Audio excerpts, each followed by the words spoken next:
The true long term value of marriage. The modern conversation often paints marriage as a disadvantage for men, but the numbers reveal a different story. Roughly 85% of millionaires over the age of 50 are still married to their first wife. In a world that glamorizes independence and short term pleasure, could the true secret to sustained success be partnership, stability, and long term commitment? We challenge the narrative and explore the real value of marriage, especially as it relates to wealth, legacy, and emotional grounding. I'm your boy Quattro. I'm Diesel. Let's dive in. So, this topic we got here, the long term value of marriage. I know before y'all probably heard us say, there is no advantage of marriage for men. hmm And, we kind of had to, Break it down. break it down and rephrase that a little bit, right? Yep. I mean, there's always, as I was sharing with someone recently, I was like, because actually they were doing a video on this very topic or similar topic in regards to marriage. What value or what benefit does it bring to a man to be married? And the point of view I come from is if you tell yourself the story that marriage has no value or benefit to you, then of course marriage is not going to have any value or benefit to you. True. But if you tell yourself the story that marriage does have value, then you're going to look for someone who's in alignment with your values, views, and belief system Hmm. so that you can go about and create this reality that you see for yourself and that she sees for herself. Right. And so marriage, there is value. It just depends on the mentality that you approach it with.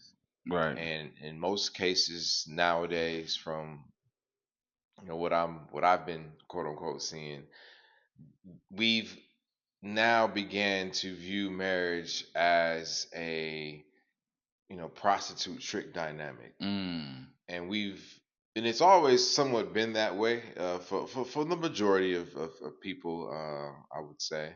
But again, there's still individuals who approach it from a more of a place of, again, collaborators or Right. collaboration, where they're working with their mate together as a team to achieve this mutually agreed upon goal that they've set for themselves, this massive goal, I would Hmm. say. And it just stems beyond the mission being about lust, Hmm. because it's not. It's about something big, and it usually involves children and some sort of a legacy, not just a lifestyle or some validation, from Right. social media. Hmm. And you know, they work together to make this happen. It's not just one person trying to quote unquote experience this gender role or get these things that they've been told that they're entitled to because they now have this title. Like, no, like they're working together, from A to Z, to get the goal done, to make it a reality. I mean, what's the old saying? Two heads are better than one. The You know what more I'm the saying? merrier. You know what I'm Teamwork saying? still makes the dream work. Teamwork makes the dream work, and if you're a team, you're stronger together. Even us as a community, we're stronger together than we are as individuals. So therefore, there is some credence to going into marriages. But we just say that the way you approach the marriage, you should approach it, like a business that it is. You know what I'm saying? If you're going to get the marriage and you already have some success prior to, make sure you get the prenup. Stop labeling the word prenup as this, bad word, this taboo word. It's like prenup is good, because when two lives do come into um to coexist together, there are things that you want to make sure you're good on your end, and I want to make sure I'm good on my end because nothing's Facts. guaranteed hmm and nothing lasts forever. In case not we're not just talking about divorce.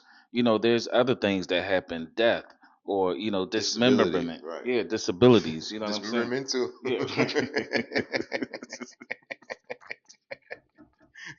I'm saying like it could be a bad accident, and then now your husband don't got no arms and legs. Like you, like I'm out. You know what I'm saying? But if you come to the table with a sound mind, as like in worst case scenario, this is what we're going to do. hmm If worst case scenario where we have irreconcilable differences, this is what we're going to do.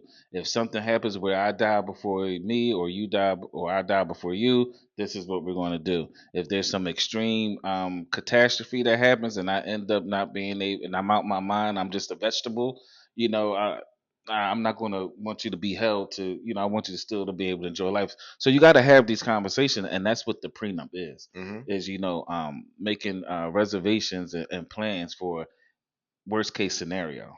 Yeah, it's no different than car insurance.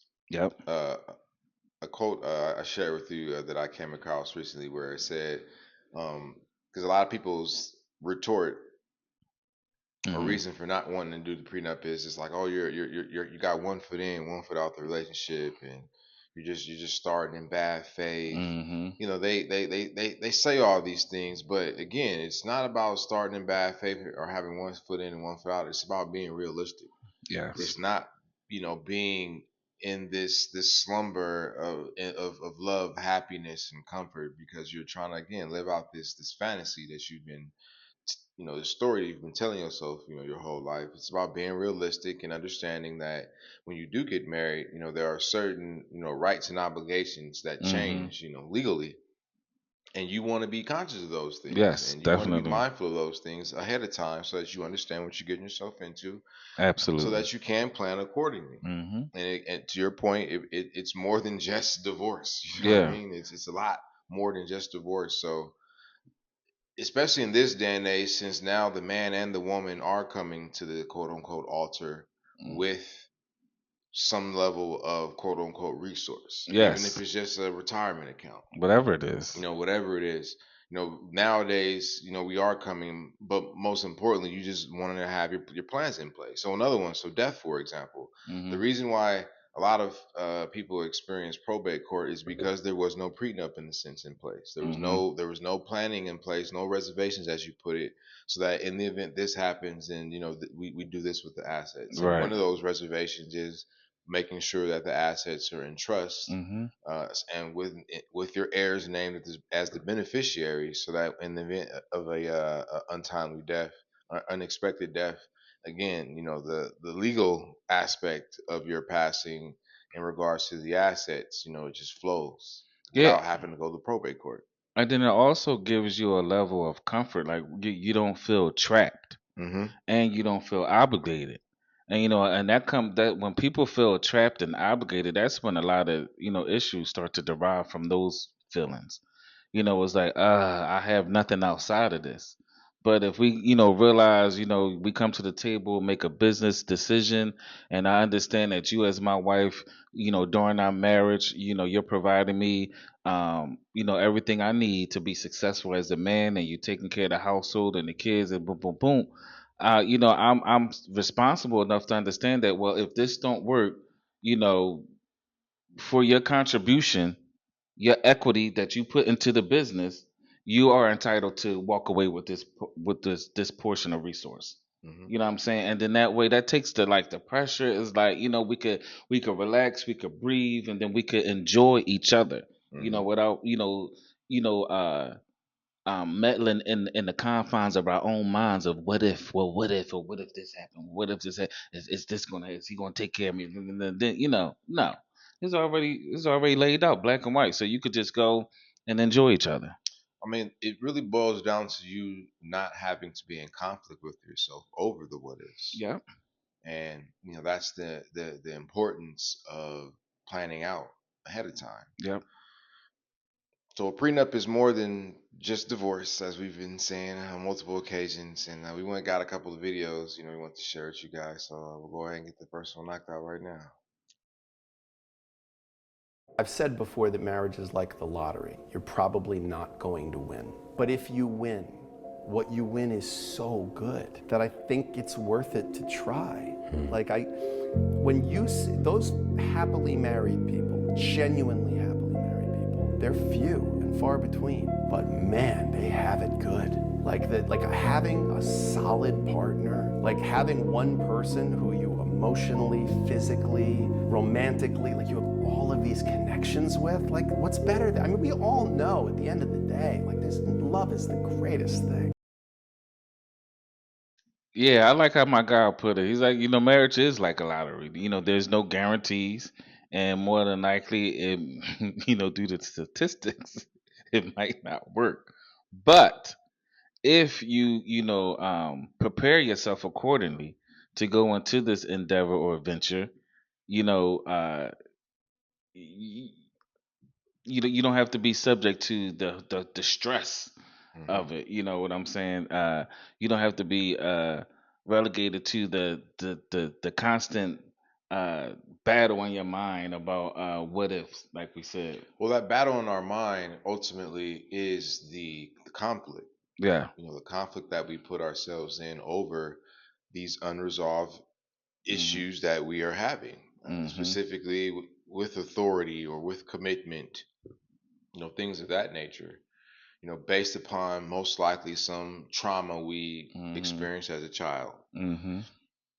The sooner that we get over these conflicts, the quicker we'll be able to move forward in life and develop the knowledge and skills that we need to deal with the chaos that is going to be happening in life so that we can move forward. But that's what we seem to be resistant toward is Yeah. that is gaining that sense of self mastery. And Mhm. again, that's partly due to the fact that, going back to our previous topic, when it comes to education, both formally and informally and non-formally within the home, we don't have that expectation anymore, because Mhm. that was when I personally look back into history, that's what I seem to see. Like, there was this expectation of self mastery in regards to knowing how to regulate your emotions, knowing how to Mhm. use your mind, knowing how to think, knowing how to express yourself, Use your words right. knowing how to use your words. Whereas today, we don't seem to, like I said, have that expectation and value for those things as we once did. And I believe that shows up in spaces like higher education, where we don't see as many Americans represented getting these high level degrees as we once did. Exactly. Absolutely. And so yeah, marriage, like you said, is a beautiful thing.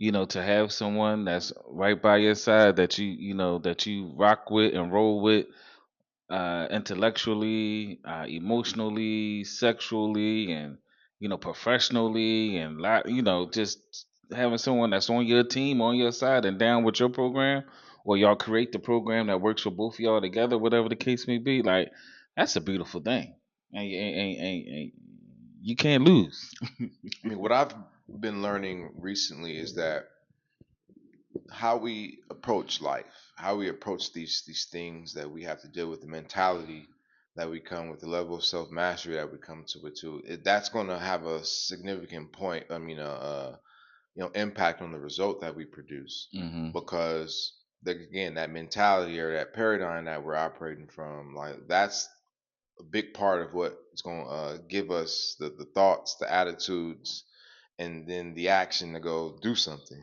Right. And so when it comes down to marriage, with if all that we're doing is surrounding ourselves with negative people, people who are always sad and Hmm. downtrodden, over, such and such cheated on me, or we ain't Hmm. making enough money. Again, it all comes back to view and expectation, Hmm. and realizing that, at the end of the day, life is going to happen. There's going to Hmm. be chaos. There's going to be moments where things aren't going to work, where, Hmm. there's going to be a problem, as some people would say. But again, all problems begin from within. I, How we I agree. deal with the conflict and articulate it with words is how the problem is created.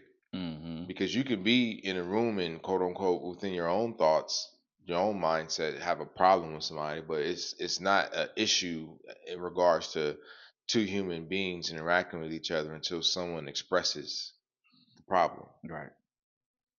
And Right. so when it comes to marriage, again, it takes that level of self mastery in some instances, because again, if you got two people, as you know, I was talking about in one of the other interviews I did, when you got two people who have a level of self mastery in regards to, mind, body, and soul, most of their grievances can be laughed off, because they will be able to have the discussion and be able to use the words to ultimately get to the fact that, oh, we just had a misunderstanding. Right. That's what it comes like. There was just a Right. miscommunication. Right. Like, It the really wasn't a the big the deal. biggest fight always Yeah. comes down to the smallest miscommunication, hmm right? or uncommunicated expectation. Like, Mhm. okay, like like now it's good to know that now. Mhm. But at the end of the day, that's typically how will go down for Mhm. people who have that level of self mastery. But again, going back to just the ultimate point, the true value of marriage, like when you approach it with the quote unquote, in my opinion, when you approach it with a collaborative mindset, and then you got two people who are striving to achieve a level of self mastery, so that as they are living life together, and life is happening, and they are running Mhm. into these roadblocks, things that they can control, it sometimes things that which they can't control, Mhm. they're able to again talk things through so that they can move forward together Yeah. and continue to build towards the goal that they have set for themselves, as a couple, building this life together. Yeah. So we just wanted to put some positive content out there about marriage and the effects of a great marriage because I know you were the product of a good marriage with your grandparents. Well, again, yeah, granted, my parents weren't married, but thankfully I did have, my grandparents who Right. were married. So I was able just to see, their union over the course of the 60 plus years that they were together before my grandfather passed. And Whew, 60 years. and when Nice. I was younger, I was operating off of this view and mentality of, as we would basically call it, TV love at the end of the day. Yeah. And so like I didn't see that within my grandparents. So in my mind, it's like, oh, they don't really love each other. I was Um. buying into the Yeah. narrative that The marriage is Claire supposed to be, Huxtables. yeah, well, not necessarily the clear, but just the lovey doveyness Yeah. and all that kind of stuff of it. So I didn't really see them, because again, they're silent generation, so they weren't really big on public acts of affection. Mhm. But again, when my grandfather did pass, I really just did finally see, what I realized was, quote unquote, they did have a genuine love for each other, a genuine respect for each other, and again, they collaborated together, they worked together, and together they were able to build a life together, Mhm. and ended up, relatively speaking, a quote unquote good life. Mhm. And that wouldn't have happened if they hadn't have been able to collaborate and work together. If my Absolutely. granny had have been of the mindset of, I'm supposed to be getting treated a certain way because I'm a woman, Mhm. then my grandfather having, his version of that, they Mhm. wouldn't have been able to work together to get through their things. But for some reason, that generation, in most cases, they had that level of self mastery in a sense to where Mhm. they were able to talk out their problems, come to some sort of solution, and then Mhm. move forward together to keep building life together. Yeah, my grandparents were married. Yeah, I mean, technically, my grandmother just passed. But when she died, they were still married, and I realized something watching their dynamic where, my grandmother, she was the voice of the marriage, like when they were in public or whatever the case may be. hmm A lot of people in the family was like, "Oh, my grandfather, oh, he's soft or whatever the case may be, or whatever," because whatever.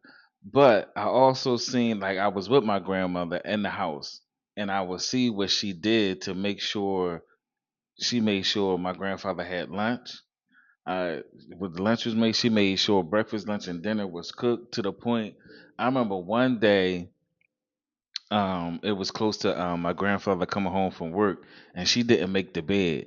And my grandma was like haul assing back to the house because she's like, "Oh, I didn't make the bed this morning. Like Belle's gonna like have a fit. Like I gotta, I don't know if she did it for him, but it was just something that she wanted him to come to a nice bedroom and home when he came home. You hmm know what I mean? So, she that was something that she instilled in us, and I do this to this day. That's the first thing I do when I wake up is I make my bed, and she always told us to do that. That's the your first task of the day, your first task that you complete, it gives you a lot of, and there's some psychological studies that talk They about, have. I've seen it. yeah, making your bed when you wake up. It gives you, it puts you on the right trajectory for the day to hmm start. You want to have, small tasks that you complete and you can reap the benefits. And then after you done your long day of working and dealing with whatever you have to deal with, to come back home and to pull back those covers and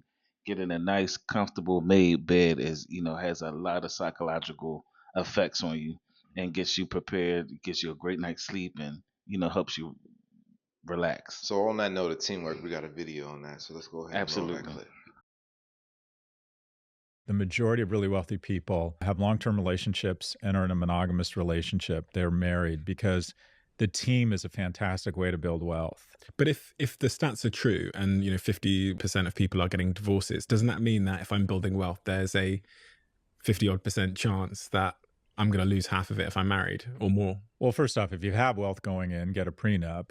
Yeah. But what I would say is, and first off, that number is a bit misleading because marriage is becoming a luxury item. It used to be 95% of wealthy people got married and 85% of middle class and poor people got married. It's dropped to less than half among poor people. The bottom line is no one wants to mate with poor men.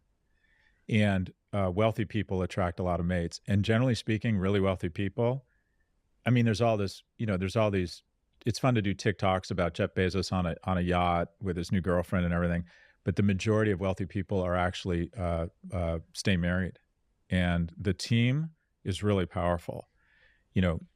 We're both working together. We're both making a lot of money. That is really powerful in sharing one set of expenses. You're going to focus on the logistics of our life or our family, and my wife's the professional baller, right? The team is powerful.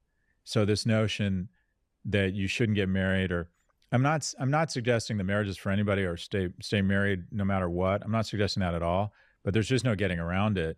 The team is much more powerful than the individual. And if you break down the numbers of people who are wealthy, they generally speaking invest a lot in their relationships. Wealth is a whole person project. There's a myth that rich people are bad people. The Elizabeth Warren, Bernie Sanders, the billionaires crawled over other people to get there. It's just not true. What you generally find among wealthy people, especially people who've made their own money, is that one of the reasons they're wealthy is they've collected allies along the way. And that's another perspective from another person, another fellow American. Well, this is America, Mm-hmm. and we live in a capitalistic society. And to be married legally through your state in all 50 states most likely comes with some change in your legal rights and obligations. Mm-hmm. So approach it accordingly. Approach legal marriage, I would say, as the business state agency that it is. Mm-hmm. Don't take it lightly. So for everything else, you would, like I said, if you're trying to start a business, you would get lawyers, you would get insurances, you would have operating agreements. Absolutely. Because again, you're engaging in this contract with the state. And when it comes to marriage, we seem to not take the same practice to it. Yeah. We now again, if your marriage is about love and happiness and comfort, then just don't get married through the state. Go to your church, have your pastor do your ceremony, record it in your Bible, and go about your life. But if you go get married through the state, then you can't be oblivious to the fact that your rights and obligations are changing, so you want to move accordingly. And that a big part of that is going to be a lot of pre-planning and quote unquote the prenup. Mm-hmm. And you're gonna have to get over this childhood fantasy of it being solely about love and happiness and comfort, because it's not. You know what I mean? Like it's about business when you're going through the state. Mm-hmm. So all in all, you got to look at marriage. The mission is bigger than just lust, as I said, prior. It's not just about you being able to have this person that you quote unquote are able to make love to, especially if it's state-based marriage, or you can have as eye candy or trophy. Right. You know what I mean? Like it's more than that. And so as men specifically, we can't sit up here and claim to be these leaders, these generals, quote unquote, these G's. But when it comes to marriage, we're not willing to quote unquote plan accordingly. And then we get to the point where now we're getting divorced, and now we want to whine and complain about how she's taking advantage of you, she's leaving you with nothing, she's finessing the system. When in actuality, all that's happening is the system is just maintaining the tradition that you set as a man. The system that has been, the system ain't changing. Yeah. All the system is doing is holding you accountable to the lifestyle that you created for this woman and kids that you decide to bring into your life. Yep. That's all it's doing. And that type of clarity and awareness is what we need as men, so that we can plan accordingly. Because you can still get quote unquote married through the state. Just make sure you just operate, treat it like the business that it is. Hey, there you have it. Let's pop it off right here. Yeah. What would you say for you personally? How has marriage as a man benefited you? Oh man, it's too many. I would just say this as a man, and you guys will know as single men, there is this sense of freedom that we have to feel like, hey, I can be an individual, I can pursue, I can grind hard, and I have nobody to answer to. And we think that is the fullness of who we are until you meet someone that is able to be a mirror for you, to challenge you in areas where you didn't think you needed to grow, to challenge you in areas where only someone else could actually compliment and build you up in. I realized that, man, there are areas as far as my sensitivity and my ability to process, in areas where I thought I was wise, I thought I knew better. My wife came along and she showed me my blind spots. I realized how selfish I could be, how inconsiderate I could be, how immature I could be in certain areas, and even areas where I needed to heal that I did not know that I needed to heal. It wasn't until I ran up against the wall of her honesty and her ability to see through and in me that I was even able to realize that I need to grow. So I do believe that there are single men out here content in their brokenness.